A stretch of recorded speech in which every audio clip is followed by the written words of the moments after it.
আগামীকাল ঠিক সূর্য ডোবার পরে সন্ধ্যেবেলা 500 নৌকায় বিশেষ যোগের প্রচার হবে। আপনারা গঙ্গা বক্ষের ধারে পাশে দাঁড়িয়ে সবাই তাদেরকে উৎসাহিত করবেন, উপভোগ করবেন। কালকে সন্ধ্যাবেলা সূর্যাস্তের পরে কলকাতা জুড়ে শুধু ঋষি মুনি বন্দে যোগ চারিদিকে ড্রোনের মাধ্যমে আলোকিত করে দেওয়া হবে কলকাতাকে। আর আমরা সেই মহেন্দ্রক্ষণের জন্য অপেক্ষা করব।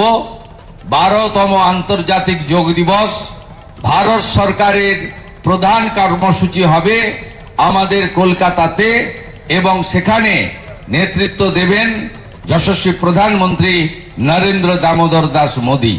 আমরা সেই অপেক্ষায় থাকব এবং আমার বিশ্বাস আমরা গত 11 বছরের সমস্ত যোগ দিবস যোগ উৎসবের রেকর্ড ভেঙে দিয়ে কলকাতা সবার আগে থাকবে এবং একটি ঐতিহাসিক ব্যতিক্রমী রেকর্ড গড়ার সাক্ষী থাকবে।